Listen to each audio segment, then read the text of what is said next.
Hello, everybody. Okay, so today we are going to be talking about 2025 marketing predictions, guidelines, and suggestions. It's really interesting because depending on who and maybe you guys aren't following anyone really in the marketing world because you're not into marketing like I am, but it's always this interesting segmentation of this like bro type of prediction where it's like everyone's going to be wearing meta goggles and using AI, and it's like, well, for what we do as family photographers, that is not like those predictions, and that focus is just really frustrating to me.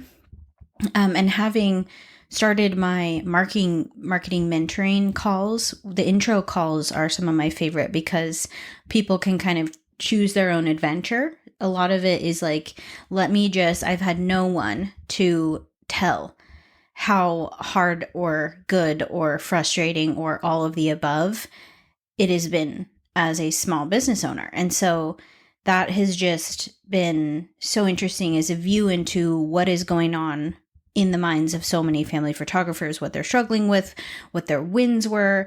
There's so many people who are doing a good job of tracking those things. And then there's just as many people who feel overwhelmed. And so I often feel this sense of empathy if I think about a creative artist trying to gather marketing insight or marketing help. And instead you just have someone saying, oh yeah, we'll get ready for virtual reality and AI search. And it's like, well, that's not tangible or helpful at all. And so I'm trying to segment it out in terms of how you actually market.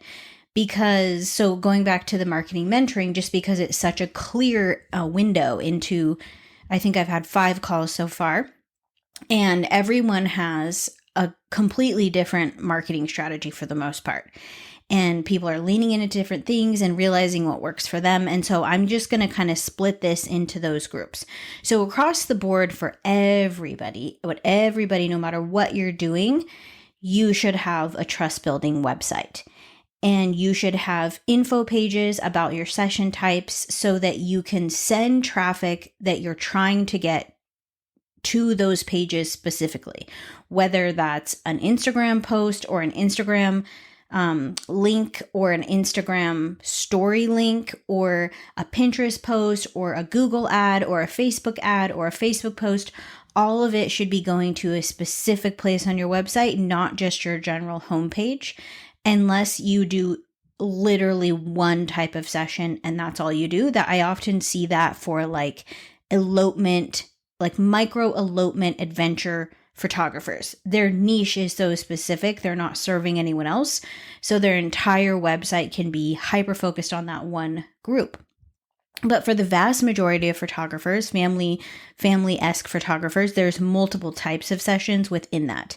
So your website needs to be good. It doesn't have to be expensive. It doesn't have to have the greatest and latest template. It doesn't have to have perfect branding or colors. It just needs to be easy to use. People need to be consistently building trust as they're going through. I've said many things on here. I think I have a whole website episode that goes through all my recommendations for a website. I have a recent Instagram post, 5 elements of a highly effective website. You can go back and look at that. I can link it in the show notes.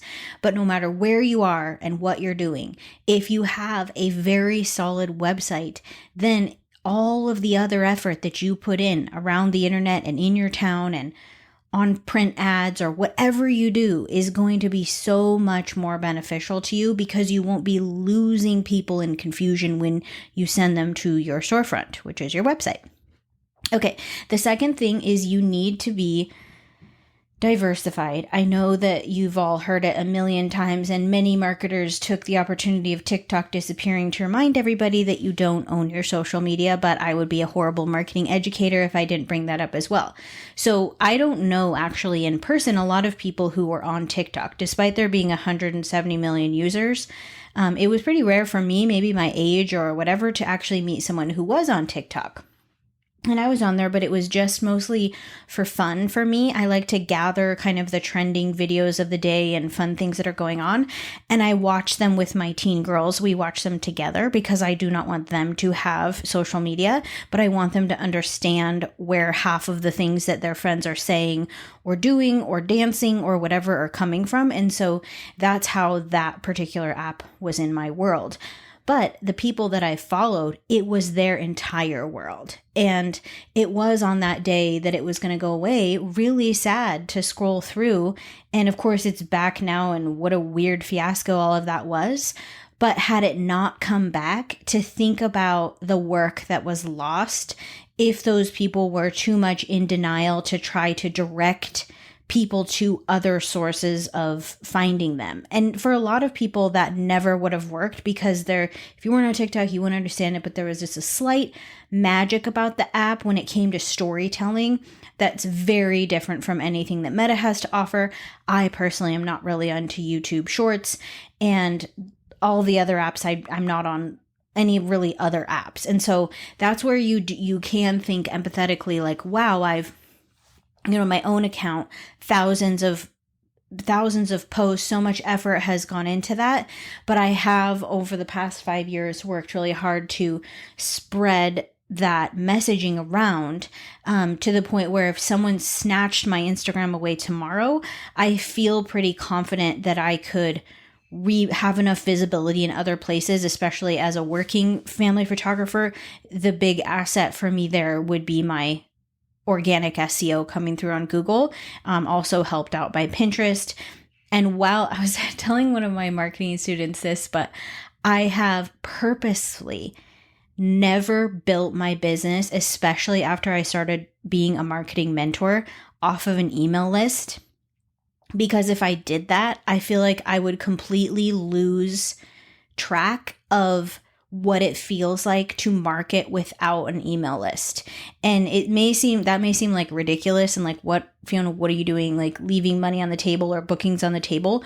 But I get so frustrated when people brag about their marketing when in fact their marketing is an email list they've had for 15 years, because that's not the same as actually arriving on the market, putting your work out there in different ways, diversifying. If you are a family photographer and you don't really have to put much effort into marketing, then I feel like you can get really jaded about what that means. And so because I haven't done that, I still get really excited when people come into my brand through SEO, for example, because I'm like, oh my gosh, I love that. It's still working. All this hard work is still working. Like when people move to my town and they find me on Google, that's like very exciting. And so I always give photographers the advice to build an email list, which is my third suggestion here. But I myself have hamstringed my own self to not do it just so I can stay in the best shape as a mentor and be kept on my toes and unable to rely on that source of business. But you'd be a silly goose not to build an email list. So I have the emails, they're all there, but I don't actively book anything off that list just so I can stay relevant for you all. Okay, the most successful form of all storytelling across the board. So let's say that you do want to stick to the internet and you do want to stick to, let's say you want to stick to Instagram, because I would say that that's how, like, if I were to say a common denominator of the majority of photographers that I talk to, most of them are still using Instagram. But the days are just gone of doing 1 to 2 static posts a week and a handful of stories, and that accounting for all of your visibility because you simply just do not have enough eyes on your brand to convert enough of those eyes into clients. And that's very salesy language. And I know that sometimes when we're talking about this, it can be kind of like frustrating or triggering to hear it spoken about that way because we want it to feel more intimate, and it is intimate. And when we're working with families, we feel that. But at the end of the day, you still need enough new people coming in or return people returning to you so that you can actually hit your income goals. And I know that I don't speak about a ton of political things, and on my Instagram, I'm definitely spoken about what I think this next administration is just really embarrassing. But what I will say is that what it proved to me, and I know I talked about this in the episode I did closer to the election, is that what it should prove to everyone is that as much as we wish that it was true, no one else is going to do the work for you. No one else is coming to save your business. No one else is coming to save anybody. Like it's all up to us. And I was talking with my family a little bit about how it's going to look and all of that, and was reminded that like seeking moments of joy and building this business and being really resilient is a form of resistance to something that you don't agree with. And that is kind of what I'm leaning into. And so I think that this whole change in social media and change in just the overall feeling right now, like I know a lot of people are feeling kind of disheartened, but I would encourage you to know, I would encourage you to switch your mindset a little bit and think like, how could I pull as much joy and fruition and fun and income out of this year as possible? Because that is actually where you're gonna have the most mobility and ability to change things within your own life. If you sit back and if you're a longtime listener, you'll remember that story about me not wanting to be someone who sits on the hill and cries. It's the same sort of thing. Like I have a choice. I can choose how I'm going to react. So what this whole little ranty rant is leading to is, if you're going to be on Instagram and you feel like it's taking up a lot of your bandwidth as is, it's probably taking up too much bandwidth because you're spending too much time consuming, scrolling, being in dread space, fear space, seeing post after post that feels like it's just solidifying your thoughts of negativity.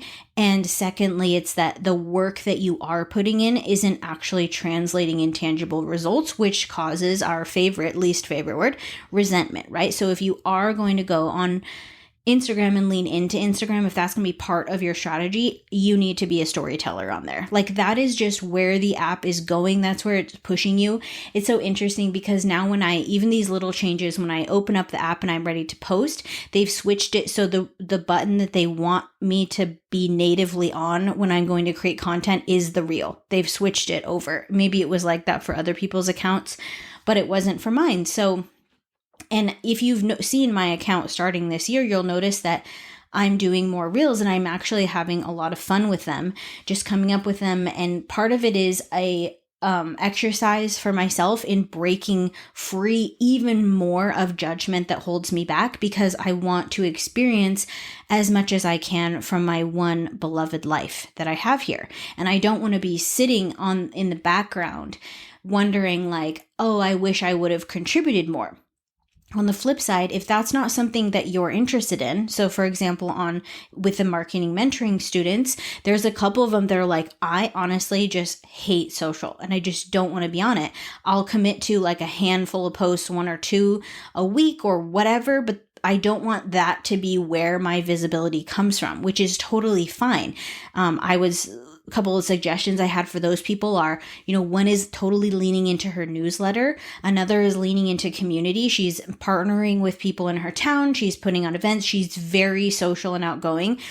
And she's been holding herself back because she's new to town and she wasn't sure what she should do. So she's going to pour into showcasing her personality in her town, like making a name for herself that way and relying less on social.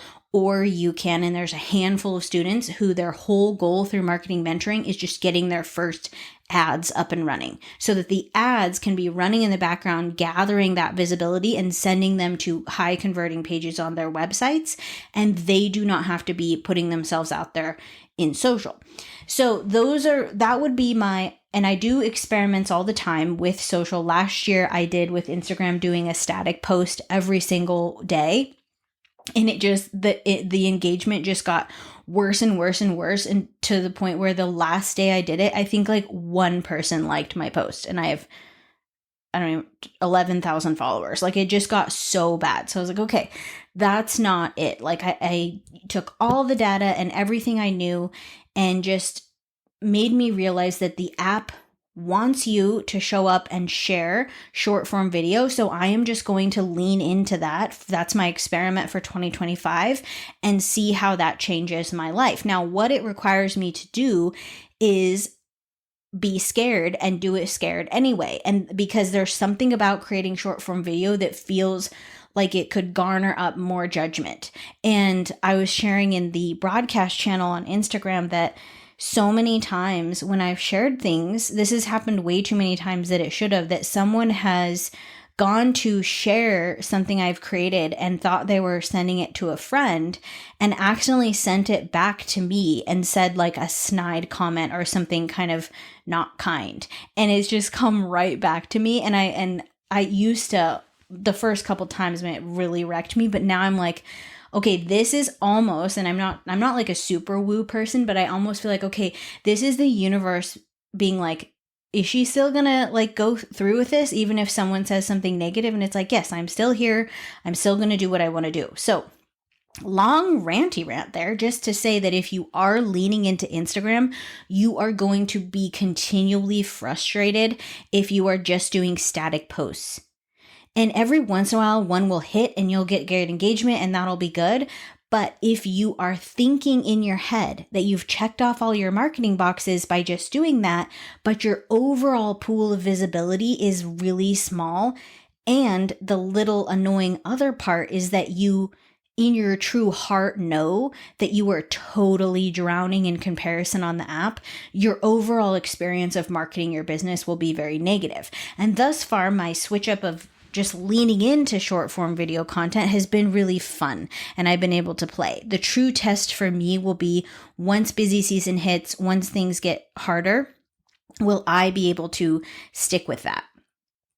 So there's other things that you can do. So I talked about ads, and I know, again, ads, I was talking to one of the students about this, where like if you log into the back end of Facebook Ads Manager, it's literally so confusing. And just that has turned so many people off from ever trying ads. But it's definitely something that I feel like could be a great pocket of marketing in your overall strategy. Even to have, like I've said before a million times, a low cost ad running in the background of your business all the time. I think going into 2025, that's going to be really important. There are definitely other ways to market that even I feel like are untapped that will just somehow materialize as things change. So part of being a good marketer is having your eye out for that new channel or that new source of attention. Because at the end of the day, we are all just trying to seek the attention of people who might be interested in our business. And that's where we want to stay. We don't want to be running around forcing people to work with us. We want to create a brand that's engaging enough that people turn their heads to see us. You have to decide what activity you're doing that is turning those heads. So if you want to lean into, you want to have a lead magnet that's built around newborns, for example, and your whole thing is you're going to build an email list and send out the most helpful emails every single week for new moms, and you're going to be constantly adding new people to that email list through a lead magnet that maybe you have that's connected to an ad that you're running on Facebook, and you're going to continually nurture that list, and that's going to be your main source of attention, then you can totally do that. But what you can't do is have that idea, have it stay in the idea pocket, and then have another idea to go to some people in your town, maybe a doula, or like we have a couple people in my county who help with eating like kids learning to eat, or it starts with breastfeeding, goes all the way up to kids introducing solids to babies and kids and pickiness and all of that. Like, let's say you pick people like that, same sort of general target audience, and you said, okay, my main thing is I'm going to work with those people, and we're going to come up with ways to support each other, and we're going to share referrals, and we're going to consistently meet every single quarter. That is also a very viable option, but it also cannot stay in the idea category. So the thing that will skyrocket you out of your sadness pocket that you might be living in right now, so many pockets on this episode, is action. You have to take action on something. and you have to give it enough time to get the data to see if it's going to work. So think about what you natively like to do. If you don't like to storytell, then don't lean into storytelling marketing. If you're interested in analytics and you have kind of an engineering brain, you actually might love ads because that's kind of what it is. It's testing and tweaking data. And so you can take that part of your brain and pour in and then use the creative part of your brain to make really pretty ads that stand out, that have a good call to action and talking about your local town. And that can be what you do. And if you're really outgoing and you have been lonely and you want to insert yourself into your community, you can lean into that. But all of these things, for so many photographers that I talk to, stay ideas. And if you look at what they're actually doing, they're stuck in the 1 to 2 Instagram posts a week trap and a few stories here and there. And then they're coming up with all of these wonderful ideas, spring minis, snow minis, adventure sessions, all of this stuff, but it is staying with such limited visibility that those beautiful ideas never come to fruition because we didn't take a step outside of our comfort zone and try something new. The other thing that I talked about with keeping your eye open for the next opportunity is so true as well. So when TikTok went down, and this was totally a ridiculous situation that happened, but everybody moved to this other app called Rednote. And who knows what would have happened if TikTok would have stayed down forever. But it was basically an app that is in China. And the people that were early adopters, even though it probably never would have worked out because it would have been banned eventually, just like TikTok and all the rest, the people who were brave enough to be an early adopter are often given a lot of attention in the beginning. And if you have your systems already set up, if you know what you're talking about, if you know what you're booking, if you have your info pages and you know where to send people when they're interested in your services, and you have your booking situation figured out so it's not overly complicated, where you could take a new person and get them on the books in a fairly simple process, if you early adopt to whatever else is coming up on the market in terms of attention, then you will be rewarded for that. That same thing happened to me on TikTok. I've told that story, how I joined TikTok super early. My 4th video in went super viral and I had 50,000 fans. That video I posted were 50,000 followers. They were not fans. They were angsty teenagers. But what I hadn't done there is that was not relevant to what I was actually doing. It's just random. But let's say I had gone on there as a family photographer and I had been consistent from the beginning. I almost guarantee that I would have had quite a few bookings from TikTok because everyone was assuming at the end, or at the beginning maybe, that it was only the teenagers on TikTok, but by the end it was half of America. So that's the thing where you can be an early adopter, keep your eye out, stay curious, get over the fear of judgment and try new things. But my marketing prediction is that the people who try things and stick with them will find success, and the people who keep all of their ideas just ideas will see a year that does not convert as many people from potential clients into clients for your business. So again, it's not, I could go through each individual app and say, here's what I think is going to happen and here's what I think you should do. But every one of you has unique things that you bring to the table. You also have attributes that you enjoy more than others. If you are okay being face to camera and talking to the camera, do it. Like literally, you just do it once a week. You will not, nothing bad is going to happen from that. I get so much positive feedback from people saying, I love watching your videos. I love every time you talk to the camera. Or clients of mine who listen to my podcast who don't even own photography businesses just because they like to hear what I have to say. These are all connection points. And so we need to create connection points with people. If you like to write, consider newsletter, consider threads, consider Blue Sky. You could become someone who is constantly communicating about the value that you're bringing to families, about someone who is the expert of your locations, who is super interested in style and what's going on in the fashion world because you love to help your clients look their best. Someone who's interested in hair and makeup and all the things. You could have a million different things that you talk about in written form, and you could become a unique voice for people in a different format that you never thought you would. If it's visuals, you can stay with Instagram, you could go to whatever next big social media comes up. Maybe the next social media will somehow swing back to photos. Who knows? We really don't know. But going all the way back to step one, if you have a very solid website, then no matter what happens, you can send people somewhere where they will continue to build trust even though they're not talking to you currently. And that is what we want. So if there's anything you're going to work on this year, make sure you work on that. Through April, I still have my website course that's available through the Chrysalis Collective. So I'll put that in the show notes as well.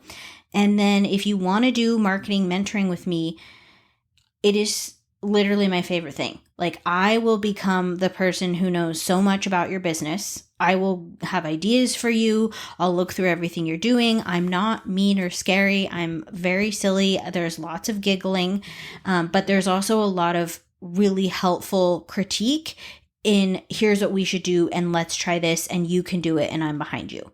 So I hope this episode was helpful. I apologize for the ranty rants, but that's kind of how it goes over here. And I will be back next week with, I think this is episode 60. So that's amazing. I can't believe it. And thank you guys for sticking with me all this time. I've loved chatting with you in my closet. Okay, bye.